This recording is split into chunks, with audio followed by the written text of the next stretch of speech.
And we're back to Mackin with Miles. So, as you know, it's voting season. It's time to vote. If you're here in New York, you know that they have, early voting in certain locations. I think we just stopped doing early voting yesterday here in New York, and now the actual election day is coming up, and, oh, man, it's about to be something. Now, you guys know, I'm not the best political analyst. I'm not, I don't have a side, I'm not Republican, I'm not Democrat, I'm not left, I'm not right, I'm not a communist, but I'm not a socialist, I'm not either or.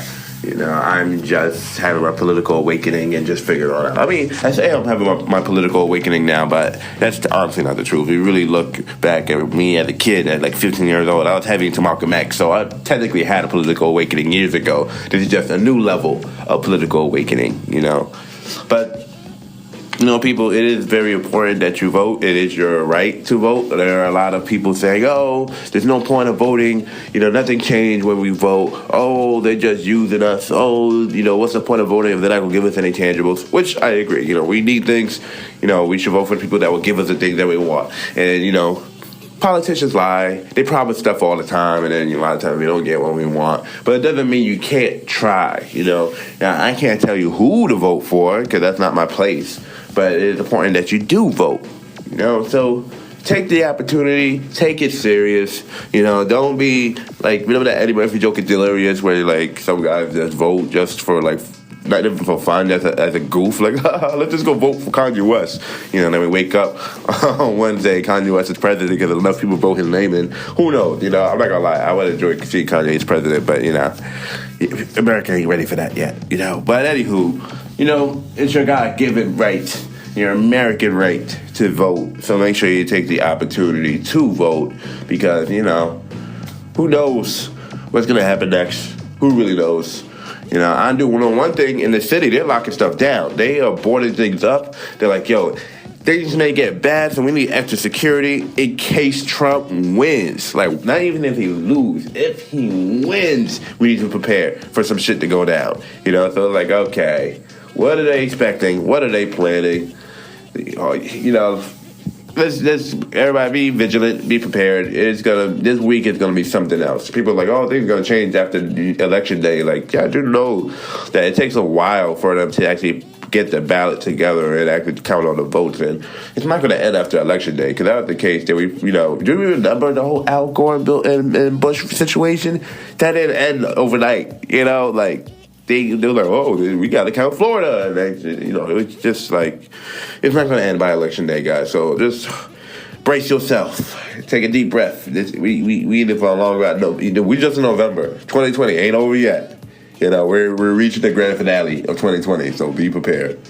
So, this week I got to see the new trailer to the Saved by the Bell reboot, and it's so nostalgia-filled. I'm just like, I'm with it. I ain't with it all the way. I'm down. Let's see what's going on.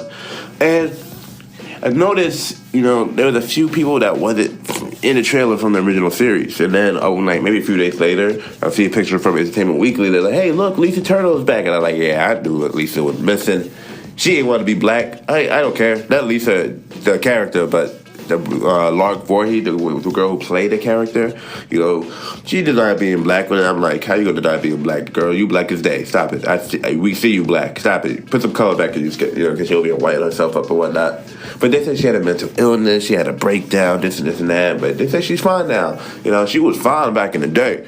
Now she just look all types of crazy. But I hope our sisters out there are doing better. I'm glad that they brought her back to this show. I don't know if they gave her a full role or they just squeezed her into one of the episodes. But, it's nice to see that they're trying to get the gang all back together. But make sure y'all bring back Screech, too. If that's the case, you're going to bring her crazy ass. Y'all might as well bring Screech. Now, granted, I know Screech probably stabbed somebody in the bar. But still, I'm just saying. Screech had the shit out of the stick from not just the character, but the actor who's on that set. So, look out for Dustin, y'all. Look out for that man. I don't know about Lisa Turtle here because, she didn't want to be black. So it's like, all right, you're not my problem, lady. Yeah, anybody who don't want to be black or don't acknowledge black issues or be, all that stuff. I like this week when people were surprised that Lil Wayne endorsed Trump, and I'm like, Lil Wayne won't even acknowledge Black Lives Matters. That don't matter to him. That's outside of his work. He believes racism don't exist because it's white people at his concerts. So I'm like, okay, all right. I'm not surprised that this man endorsed Trump. A lot of rappers endorsing Trump. 50 endorsed Trump at one point, but then he took it back with his white woman was on his coochie at him. Like, oh, hold up now, I got my white booty back, y'all. Fuck Trump. Lil Pump also endorsed Trump. We all know Kanye West did a couple years ago.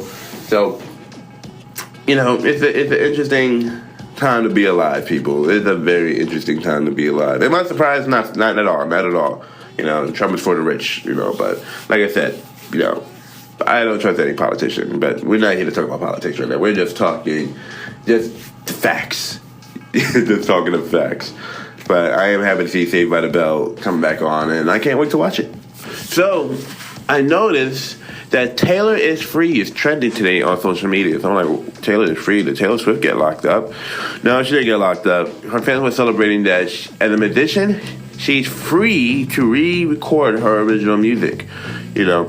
Last year she got into she wrote like this crazy statement, not crazy, but it was, legit. But, she was just saying that that Scooter Braun and Scott Bruchetta blocked her from using and performing her own songs since the pair were involved in the sale and purchase of her back catalog. Bruchetta is the founder of Swift's former label, Big Machine, who sold her catalog to Scott Braun's character, I don't know this name, Scooter Braun's company, as part of a $300 million deal, which included the ownership of her first 6 records from her 2006 self-titled debut album all the way down to 2017's Reputation album.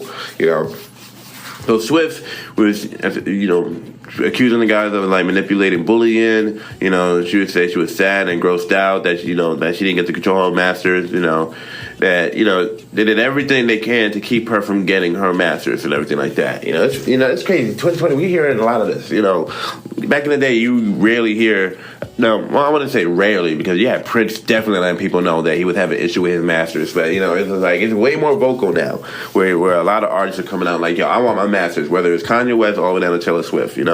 And when she was asked if she was going to be recording all her albums, she's like, she was really excited about doing that, because her contract states that starting November 2020, she can record albums 1 through 5 all over again, so people are excited, like, yes, these albums can actually be recorded and owned by Taylor Swift, so I think that's pretty cool.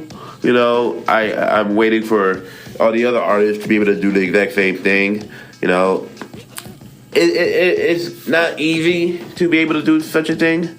It's not like you can just go ahead and be like, yeah, I want my masters back, and the labels is going to give it to you. This stuff costs money, especially if they threw money at it. They want to return on their investment, But, if you're an artist and you're just coming in the game and you have some leverage, you have an audience, you have paying subscribers, that's really into you, whatever.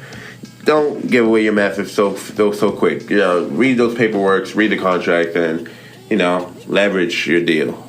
So I see the movie landscape is still changing a lot because the movie theaters aren't really open everywhere. I've been to the movies lately, only once. Trying to see what it looks like now after COVID, and it's definitely different. It's definitely quieter. Not quiet because the movies are still loud, but quiet as there's less people there. I went like 2 weeks ago, and it was definitely at 40% capacity. Not a lot of people, not a lot of staff. The movie theaters are gonna change. And that's why you see a lot of studios are changing with the times. You see Disney releasing their movies straight to Disney Plus now. Not all of it, but a couple of stuff that they feel like you figure that that's a write-off. Netflix and Apple are trying to get a new James Bond movie, and MGM, and I'm like, oh, nah, y'all gotta at least come with like $600 million if you want James Bond. Speaking of James Bond, rest in peace to Sean Connery. He died yesterday morning. It was announced that he died yesterday morning. I have no clue when Sean Connery died. I was wondering if the man was still alive. So shout out to Sean Connery, the original OG James Bond. So it's an interesting time because I'm watching all these other movies, being set up. Like Michael Bay directed a movie during pandemic. And people are just like, that's just in poor taste because it takes place in the future where there's COVID-23, and it's like, Jesus, can we get through COVID-19 first? You know, and that's just, I think the sign to come. Oh man, brace yourselves, guys, brace yourselves. We in a long weather here. It's a long haul, but you know, there's still people getting deals. People are still making plans for production. It's like, okay, I wonder how things gonna work because even movies like Jurassic Park that they're shooting out and Batman, the new one that they're shooting right now, people are having issues of just like, you know, they're like, oh shit, someone got COVID, time to shut down production again. Like, it's been happening. It has been happening. So it is interesting to see what is going to come next. You know, I'm seeing that Jordan Peele is about to produce the remake of The People Under the Stairs, which I love the original movie from Wes Craven. So I'm like, okay, I wonder where this movie going to come out. Is this going to come out in theaters, or is this going to go straight to Peacock or something? Like, how is this going to work? You know, like, how, I just don't, you know, Coming to America 2 is coming out next month in theaters. Nope, now it's showing up on Amazon Prime. You know, they say it with Borat. Borat 2 just showed up on Amazon Prime. You know, so a lot of these movies that's going to be made for theaters are no longer going to be going to theaters. So it's like, okay, this is the state of things to come. This is how things are going to go from now on. Am I going to have to stream every new movie? Because right now in the movie theaters, there's nothing about old stuff in there, you know. Unless you feel like watching some old stuff, you know, it's rare you're going to find a new movie to watch in theaters right now. And everything that's coming out online, I guarantee, if you thought we had nothing but remakes and reboots now, it's going to get worse if everything is streaming because they're going to want to make sure that people know the property that they're advertising so people can tune in. So, like, you know, we're going to keep seeing reboots and remakes. And it's just, like, I just found out that they're doing a sequel to Hocus Pocus. Disney is going to do a Hocus Pocus sequel. So you already know where things are going to go. I'm excited, but at the same time, I'm not. Not just for Hocus Pocus, but just in general of the landscape of entertainment and film right now. It's going to be interesting as an entertainer to see where things are going to go. All right, y'all, that was this episode of Mango and Miles. Hey, guys, remember, go vote. This is your opportunity to try to make a difference. You know, some people will tell you it doesn't make a difference. You never know unless you try. Until next time, much love, God bless, 2 pieces of chicken grease. I'll see you later.